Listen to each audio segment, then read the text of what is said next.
Hi, my name is Alex Johnson, and this is the Fintech Takes podcast, the place where I workshop new takes, talk with fintech friends, both old and new, and explore the less trodden spaces in our well-trodden industry.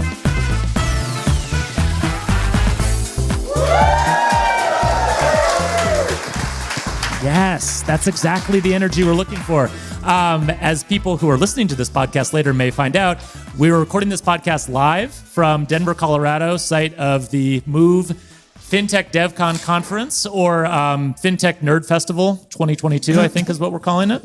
My name is Alex Johnson, and we're very excited to have some awesome guests for this podcast. Sitting to my left is Adam Naor. Did I get that right? Got it. All right, awesome. Before we go any further, we need to thank Adam and his company, Amazon Web Services, for sponsoring this event. Round of applause. Thank you. And on my right is the infamous Jason Henrichs. Round of applause for Jason. What we're going to do for this event is workshop some takes. So my newsletter is called Fintech Takes, and the reason we called it Fintech Takes back in the day, I say we, it was me in my basement, is that I wanted to try to have opinions on what was going on in fintech, and the only way to do that was to force myself to have a newsletter that came out every other week. I called it Fintech Takes because while I wanted to have opinions, I actually wanted them to not be super hot takes. I wanted them to be relatively warm, well-considered takes, and kind of the opposite of Stephen A. Smith, if you know who that is. And so when I was doing that, one of the things I realized is I needed time to sort of marinate on the ideas, think about what we were going to do, and really let the takes kind of settle in for a bit. Most of the time that happens in private, but what I thought we would do is sort of expose that process publicly and share some takes that the three of us all have that we're still sort of workshopping, things that aren't quite ready for prime time, but that we're maybe comfortable sharing. Some of them will be hot takes. Jason in particular, I know, has a couple hot takes. Jason has no filter. Yes. This is Jason Unfiltered. If you've never seen it, it's quite something. So the plan is for us to just sort of bounce around a couple different takes that we each have, kind of share some opinions on those, and we'll go until Sophia cuts us off. Sound like a plan? All right. So, Jason, first topic is for you. Well, before we get into that, so I co-host the Breaking Banks podcast, and one of my 2022 New Year's resolutions was most content sucks, right? Like, so I do a lot of speaking, I do a lot of panels, we obviously do our podcast, we reach over 1 million people a month. And I'm sick of bad content. So I'm like, you know what? 2022 is the year of I am going to fuck up content, right? So we launched Fintech Fight Club with MX last year. We're doing new things. And I had this idea with, being an avid reader of Alex's. I'm like, do you want to be awesome?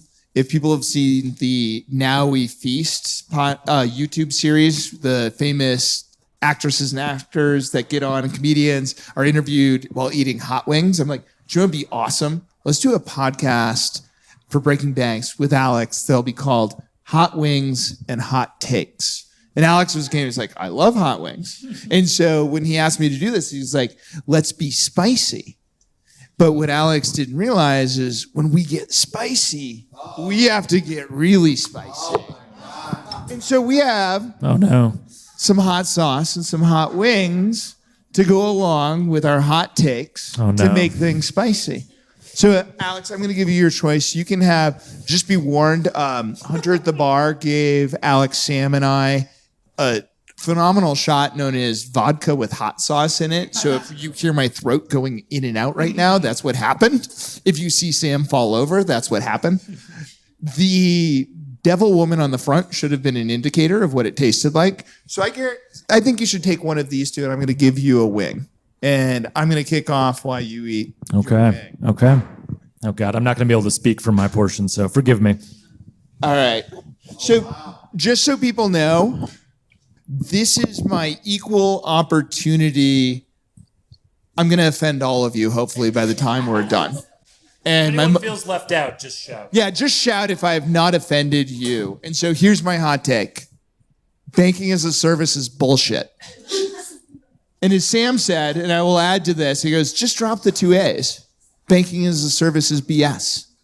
And why do I say that? Let's start. It's like, and this is an equal opportunity offensive statement to everyone here. If you are a bank, I will offend you. If you are a middleware player, I will offend you. And if you are the fintech, I will probably offend you too.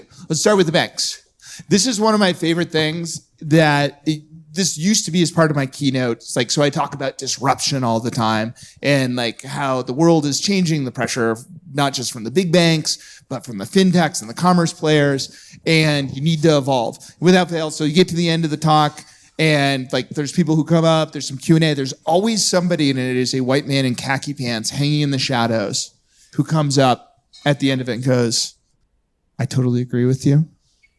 Disruption's gonna happen, but we have a secret strategy. And I'm like, oh, what's that? They're like, fintech. Then I'm like, fintech is not a strategy, and why are we whispering? Right?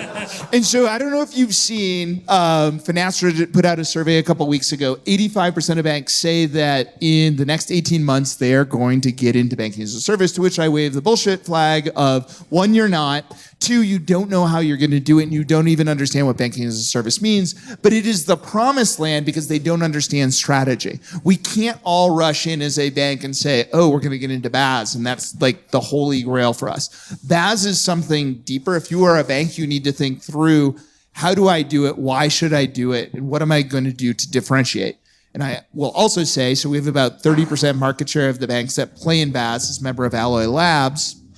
We find all the time banks that have no business being the sponsor bank playing in that space, which leads me to the middleware players. Here's your problem. So if the first one is they have a strategy problem, the middleware players, you have a responsibility problem, right? Who knows the Spider-Man meme, like everyone's pointing at everyone. So the banks that have no business getting into this business are reliant, and these are my friends, so like, I'm sorry I offend the units and, like Syncteras of the world. Like, I love like what they're trying to do, but there's an over-reliance, and right now regulators are letting them kind of run a little free and clear, but that's going to change in the not too distant future, which we'll get into in a second on the fintechs. Right? And so there's an over-responsibility on someone who is not actually the responsible party that you're going to see a massive compression on. So let's get to the fintechs so I can offend them quickly and move on to the next party is you have a business model problem. So man, woman, or however you identify cannot live on interchange alone, but that's how most of them are set up. And it's even worse when you have that middleware player in the middle of it because there's too many mouths to feed. And interchange isn't enough. And guess what? Interchange is about to go through massive compression, not just from regulation, but the fact that how often do you check out and you see Amazon Pay is there? And I think that's a direct result. If you go back to when Dodd-Frank was passed, I was at MasterCard World Congress, the head of regulatory affairs stood up and goes, I'm sorry, we have failed you. The merchant lobby was too strong and they were able to compress interchange. And it was I think it was Walmart's head of regulatory stood up and goes, excuse me, we're here. You're supposed to represent us too. And you can say, well, but nothing changed. No, it has changed. Look at all of the alternative payment networks that are out there now. So interchange is going to compress. Your business model, this is Jason's religion when it comes to neobanks, the ratio of lifetime value to cost of acquisition.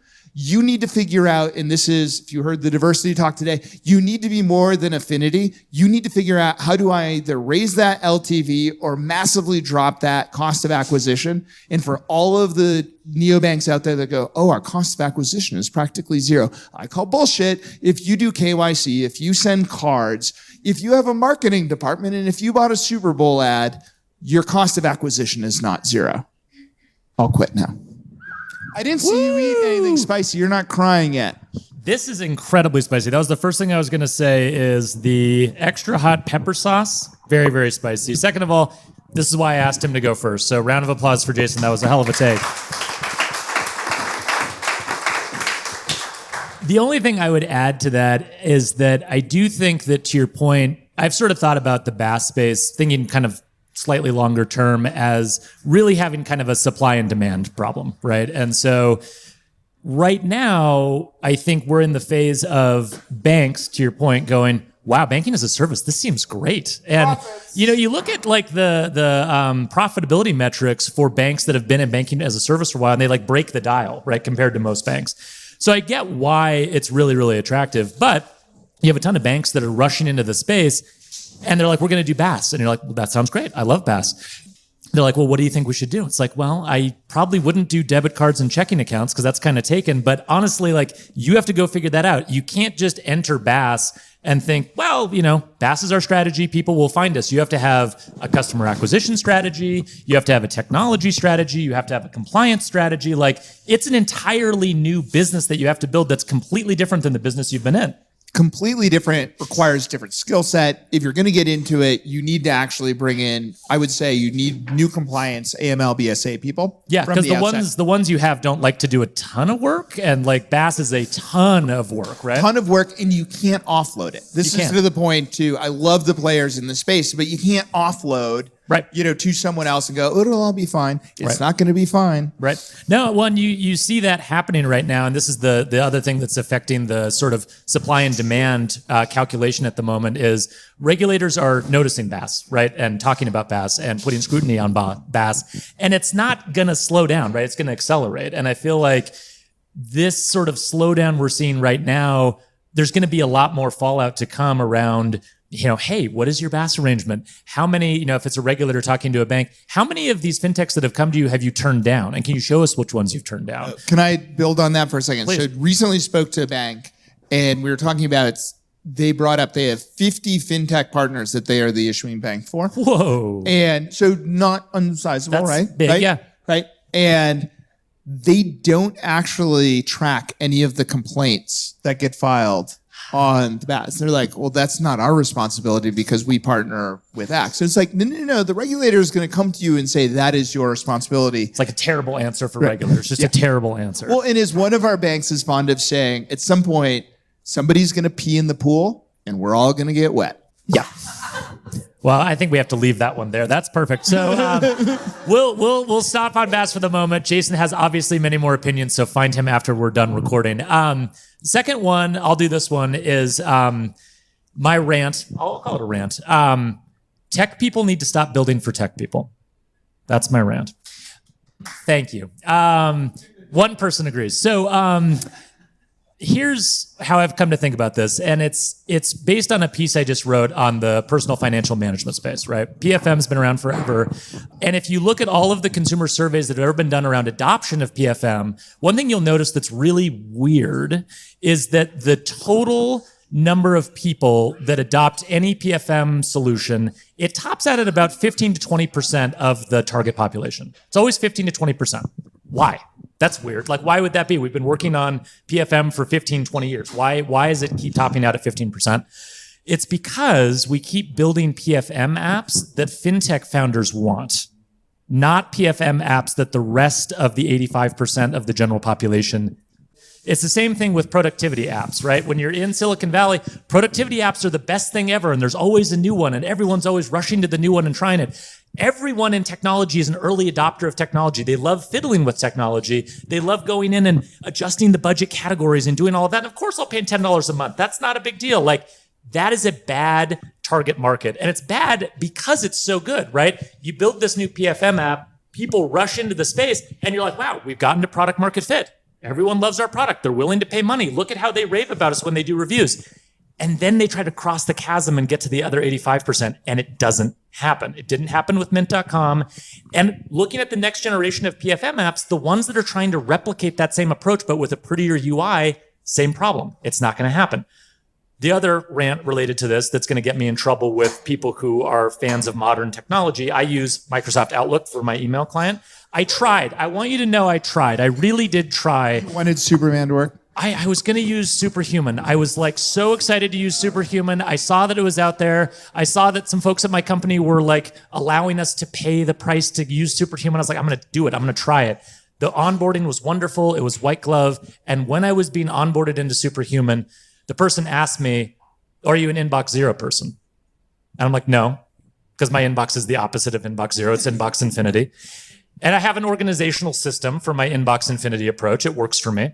And she's like, well, have you ever thought about being an inbox zero person? I'm like, no.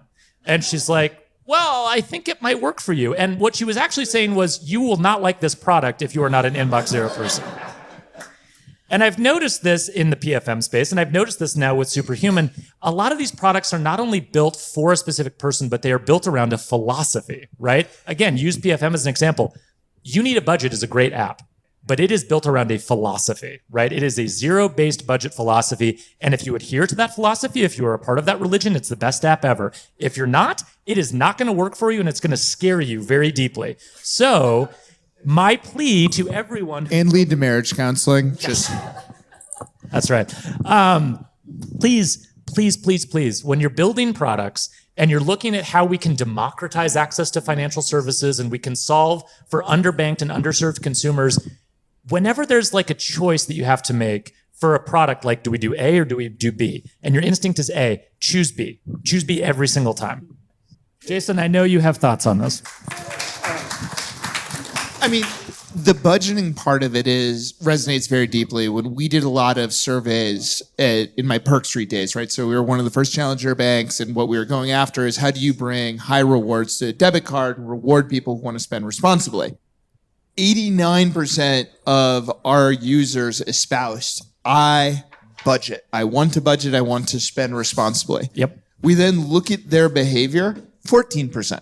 Right? The difference 15%, that's the number right there. Espouse versus enacted behavior. And I'll also tell you, right? I work in finance. I work in, personal finance, responsible finance. I suck at budgeting. Yeah, and it's too. no joke when I say it's like the leads to marriage counseling. Having the we need to get on a budgeting app, honey. Yeah, that doesn't go well. If somebody wants to actually go solve a problem that's real, build a budgeting app with built-in marital counseling. Boom. You heard it here first. Free product idea right there. But I think part of the challenge here is the problems we see, both as tech people, as bankers, as fintechers, we think about it from our perspective, and it's because we're informed. And our consumers are coming from a very different perspective. And I often talk about this concept now called the edge of money. Being in fintech, we're used to being at the center of money. Money coming in, tracking money, making loans, money going out. Money is a means to an end for everyone else, right? It is part of a story arc.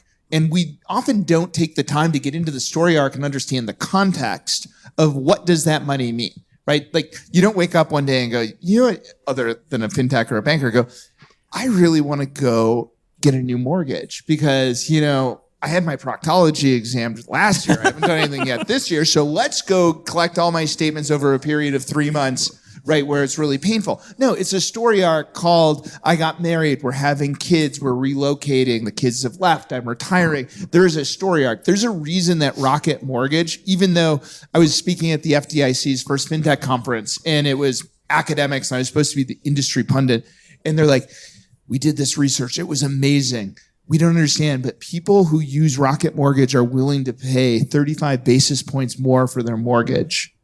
And everyone's like, that's amazing. Why would they do that? People are so irrational. Hey, Rocket Mortgage user, you know why? Do you know what problem I was solving for? We moved into my parents' basement right before COVID when we went to the Twin Cities. It took us 16 months to find a house.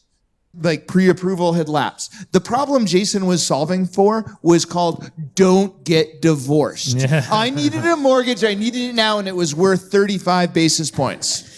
I'm so glad that you keep bringing up don't get divorced, because honestly, and it's a funny point, but it brings up something real, which is, and I wrote about this in my newsletter, but I wish I'd expanded on even more. Money adjacent problems are the important problems, right?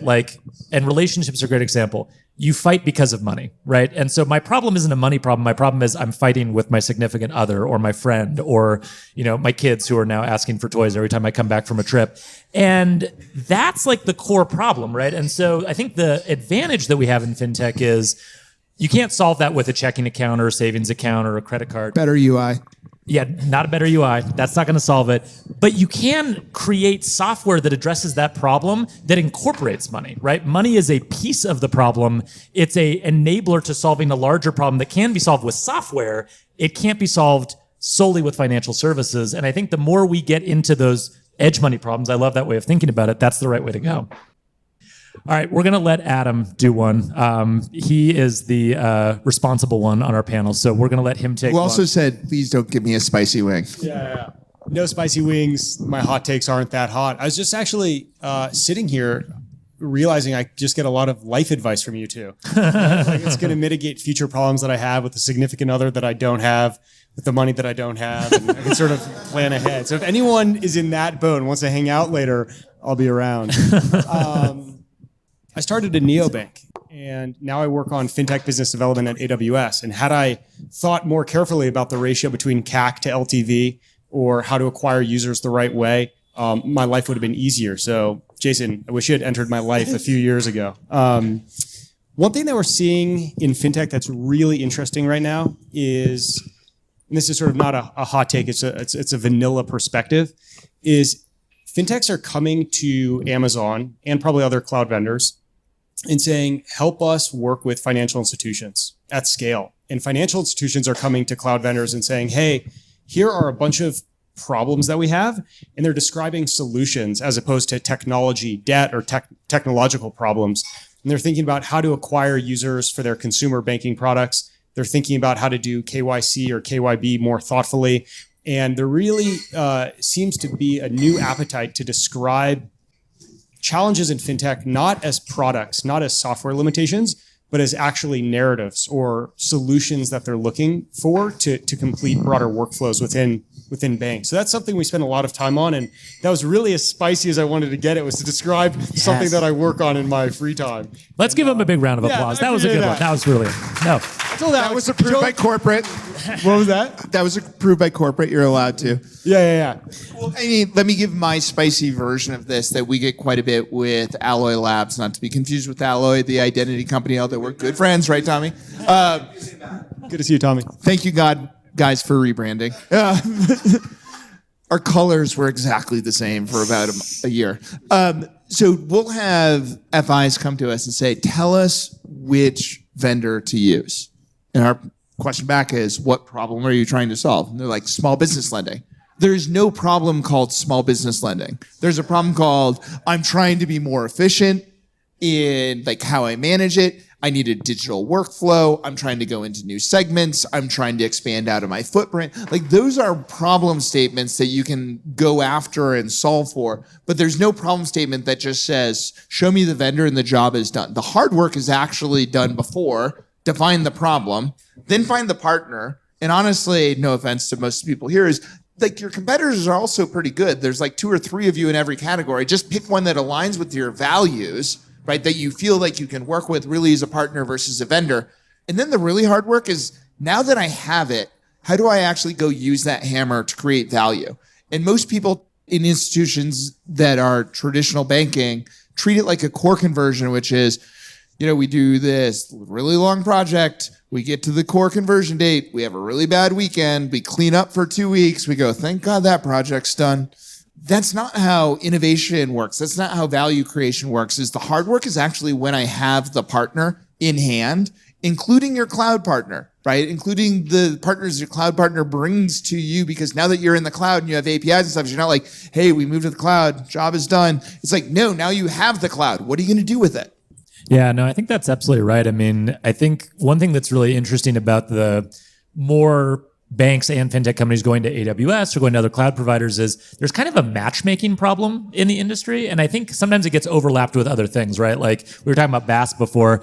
A big value that BAAS platforms provide is they provide matchmaking, right? Like separate from the technology, separate from facilitating, access to a bank charter, they just provide matchmaking. And a lot of the best ones are, hey, what's your problem? What are your values? How do we align that? And then getting you connected to the right partners. And I do think it's interesting that one of the consequences, I think, of all this fintech infrastructure being built and all these sort of fintech partnerships that are possible with banks is that there's going to be a lot more of a need for good advice and matchmaking in the industry that goes well beyond your standard RFP processes, always sent to the same vendors. Like, I think the banks that are getting ahead are the ones that are looking in other places for advice on who to partner with and where to go for value creation. Because you go back to the same well over and over and over again, you get roughly the same results. Well, I have to say this because Alex is in the audience. My longest running trope and most popular is the fintech petting zoo. So I am the product of a Central Illinois farm, right? And so this is what I like to bring up is people get caught into this, I'm going to show up, not as much Devcon because these are hardcore developers, but you go to Finnovator, Money 2020, and you're like, oh, let's go look at the startups, pat them on the head. They're like, oh my God, thank God we are so innovative. Let's go back, we're done. If you go to the FinTech petting zoo, it doesn't make you a farmer. That requires a lot of hard work of tilling the soil, of planting seeds. Some things are going to work out, some are not, but the harvest only comes from putting in the work to get it done. Going to the petting zoo does not solve your problem. Amen. Yeah, I think we'll leave that one there. All right, we're going to do two more, and then we'll wrap up, and we'll just have fun for a little while. Jason, I'm going to give you the next one. I think you have another, is it a rant? Can be a rant, but first I'm going to say the hot sauce with the devil woman, just to cue me up for this. We're going to see how this goes. Is this the green one? Okay. Jason, when you were speaking, Holy mother! Wow! All right, I'm ready. Prepare yourselves. All right. FinTech is not less regulated, right? So first, banks and traditional FIs in the room, you're a bunch of whiners.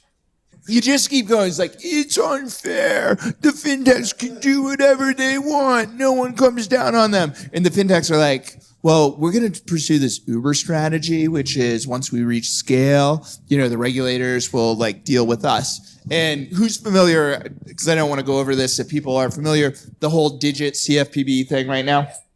Let's do it since podcast can't hear and I need to take a drink of beer.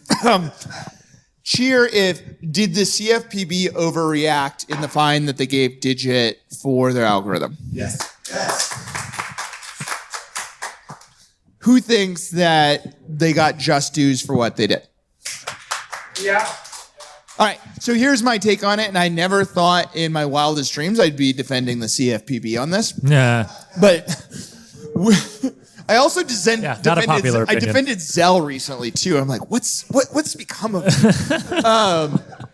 So here's the hot take: is fintechs are not less regulated. In fact, they should be more regulated. The problem is we've been lax in the interstitials between the regulator regulates the bank regulates them, and this is what I think went wrong with Digit.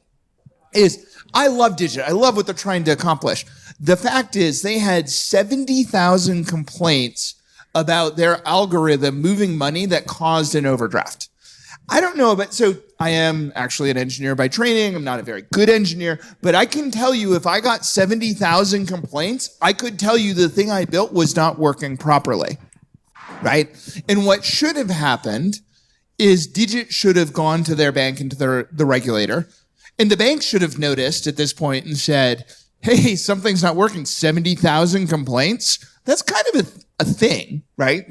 Maybe we should go check if the algorithm is working, right? Yep.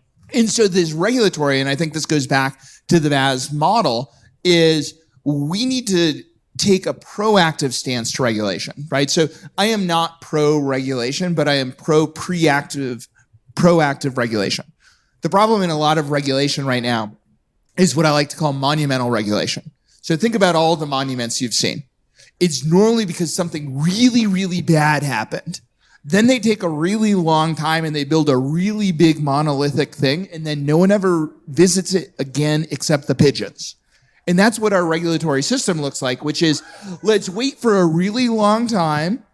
Something really bad happens because the old regulations aren't caught up with the modern world. Then we overreact to it, Dodd-Frank. And what happens is then we implement it for so long that by oh my God, we finally got Dodd-Frank implemented. And then it's like, oh my God, the world has kept moving. Who knew that over the next 5 to 7 years that Dodd-Frank was, being implemented, the world kept innovating and doing new things. And now we're like, we have to catch up again, right? And so we do this, Newton's equal and opposite reaction. We're going, and we need to get to the stance that the fintechs have guidelines, the banks have guidelines, and they're guardrails for the future that we say, hey, this is what we think is going to work. And if it doesn't, let's revisit it. But we're going to do and redo as opposed to let's wait and see what happens. And that was bad. Consequences. I agree. I think my take on the Digit situation as sort of an example of something larger perhaps in the industry that we need to wrestle with is the argument I think that was made, and Opportune actually put out a statement sort of to this effect, was that, well, over the period in time, we had basically 4 nines of not screwing up time, was kind of the argument. And I'm putting it a little more glibly than they did for obvious reasons. But that was the argument. And it's interesting. And I can see where it comes from, right? Because like it was a relatively small number. I'm a huge fan of Digit. I love their product. I've been a paying customer. It's never screwed up for me, for what it's worth. But I think that the thing that gets missed is that banking and sort of the traditional financial services industry is so used to regulation and has such kind of thick skins about it that we apply a very sort of unequal standard about these things. Because one of the things that kind of came out of the whole Digit thing was people felt like the CFPB was basically being mean to Digit, right? It's like, this is really harsh language. This is kind of being unfair. It's like, have you met this CFPB? This is what they do to everyone. Like, go back and look at some of the press releases they wrote about the credit bureaus, about banks that have gotten in trouble, about specialty lenders that have gotten in trouble. They don't pull punches with anybody. And yeah, you can argue that that's a bad approach to regulation. They're regulating by blog post. I'm sympathetic to those arguments, but I think a big thing that we need to wrestle with in fintech is we deal with people's money. 4 nines of uptime is not sufficient. You have to get to 5 nines. You have to get to 6 nines. This is an important thing. When Equifax screws up and sends the wrong credit scores for 3 months for 300,000 people that materially affects their scores, we rake them over the coals, rightfully so. Everyone needs to be held to that standard. So that was kind of my reaction to that. Well, our team, and credit to Samer Saab, who's our SVP of product at Alloy Labs, we have different incentives. And from the startup point of view, it's a Maslow hierarchy of need, which is I need to go find product market fit and the ability to fund the startup to the next stage. So it's kind of like, oh yeah, if it's not working, I'll deal with that later because I either go big or it blows up. Right. That's not my biggest problem right now. Yeah, not my biggest problem. The bank is the opposite, which is everything is my biggest problem. Everything's my biggest problem, but serving my customers better is not my biggest problem. It's not getting in trouble is my biggest problem. Right. And so I don't do new things. And the problem is this pushes to rogue innovation, right? So who actually goes and does the innovation? It is either institutions that aren't regulated and are like, we'll figure it out later if it works. Or it's the institution that's like, what could possibly go wrong, right? Like BAAS, it's going to be awesome. We can take on 50 banks without, or 50 fintechs without thinking about it. Yep. And it'll all work out. Yep. Absolutely. I would also, as a closing statement, I'm going to put these hot sauces over there. Do not take the devil woman one. Holy Hannah. Jason, when you were talking, there was some wincing going on for people that had that already. So sympathy. Other people are sweating as well. Sympathy for the devil. All right. So I'm going to do one more and then we'll wrap up. My final take, rant. Want to workshop this a little bit. It's not the most original title. Lending is hard. Lending isn't hard. Getting paid back is hard. That's the trick, right? So thank you for finishing the other half of the joke. That's the challenge, right? So the reason I bring this up is we are at a point, I believe, where suddenly everyone in fintech is going to become interested in lending. Those who haven't been doing lending will get into lending because it's a great way to make money. It is the only way in a lot of cases in retail banking to make money. So everyone's going to get into it. They're going to discover lending. This is going to be great. And I've seen this play a couple of times before. And the way it typically goes is, well, we're going to get into lending, but we feel really good about the quality of our portfolio. And we feel really good about the algorithm that we've built to do lending. But we have AI. A moment of silence for that statement. And I have to tell those people that it's just not the way it works. I'm sure you have a clever AI. I'm sure you have good machine learning. I'm sure that you have a really smart underwriting algorithm. But lending fundamentally is a learning business. And everyone who starts in it goes through the same exact thing, which is they try things, they see how the initial cohorts perform, they take their lumps, they adjust. Sometimes your timing is good from a credit cycle perspective. Sometimes your timing is horrible from a credit cycle perspective. But no one, regardless of what cycle they start in, masters lending day one. It's a learning business. And the thing that concerns me about fintech companies getting into lending is I don't think we've been preparing the right way. And I'll cite 2 examples, which I've recently written about in my newsletter. One is credit builder products. I love credit builder products. I think they're fantastic. I think they address a critical need that young consumers, immigrants, consumers that have been serving in the military, lots of different groups that are credit invisible have that banks have been very negligent in trying to solve. The problem, though, is that some credit builder products essentially hack into the credit bureaus, right? By allowing for consumers to make payments, but not really giving them the ability to default, right? It's kind of the bike wearing the training wheels analogy, right? You're not ever really going to fall because there's never really an option to fall. Well, guess what?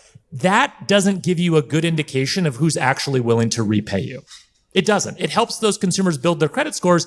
It doesn't tell you who's actually going to perform well because the 680 that you have in your portfolio may not actually perform like a 680. Maybe they will, or maybe they won't. You really don't know. So we have that problem. And then the other problem we have is buy now, pay later. And again, I like buy now, pay later. I think buy now, pay later has been a net positive for the industry. Disagree. Okay, well, we'll arm wrestle about that later, and I will lose probably. But I do think that buy now, pay later, one of the biggest challenges with it is it's giving us a false sense of security about our capabilities as it comes to lending. Now, this isn't true for all of them, right? I'm speaking specifically about pay in 4 buy now, pay laters, where it's a 6 weeks loan term. It's usually $250, $300 at most, and it gets split into 4 payments, the first of which gets made immediately when you're checking out. That is not how loan products work, right? That is not in any way a traditional loan product. And how those consumers perform is relevant only to the profitability of your buy now, pay later business. It has no bearing on how those consumers are going to perform in other credit products. Other buy now, pay later providers like Affirm that do more point of sale lending, that's bigger amounts, longer terms, they actually look at credit bureaus and credit files because that data is actually useful, believe it or not. That's a different story. But for anyone that's cutting their teeth in lending for fintech and starting in pay in 4 buy now, pay later or credit builder products, you have a lot of learning to do. I'm going to let it go. Alex and I will be arm wrestling over there when I can speak again. Adam, anything to add to that one? I have a lot of thoughts on BNPL, actually. This is where my hottest hot takes are. But Yes. We're at time, but a lot of these... Yeah, well, I've been getting the signal. All right. Well, I'll say this. One of the really interesting things about BNPLs, Affirm is publicly traded. You can read their 10Ks and look at the role of data for how they're thinking about underwriting risk. I think that's really interesting. Yep. I think one thing you didn't mention, which I think is worth thinking about, is BNPLs for physical assets versus BNPL for experiences. If there's a large percentage of a firm's revenue comes from the sale of Peloton bicycles, for example.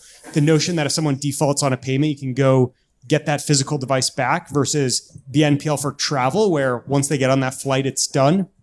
I think there's some more nuances here. But one of the most interesting things that I'm seeing in BNPL is the fragmentation, the very, very, very narrow application of BNPL to specific things in people's lives. So BNPL to go to the dentist, BNPL to go to the cardiologist, BNPL to travel to South America. I think that's really interesting. How can you build good underwriting models when you have such a specific niche of users? I think we'll see a lot of innovation in that space, and I'm excited for it. I have 27 buy now, pay later loans right now. So, and that's my problem, and I'm going to shut up. Get home and start bad paying for the them. consumer. You don't know what you owe. All right, we're going to leave it there. 27? I What are love you borrowing shopping funny online. for? I want to hear what's number one on your, what's the biggest loan? I'll tell you what it is. It's hot sauce. That's exactly what it is. Now that we've demonstrated that. Jason's is antacid. I will buy now, pay later for antacid. All right, I want to thank Adam and Jason for joining me. Adam, thank you for sponsoring this. Thanks so much. Thank you, everyone.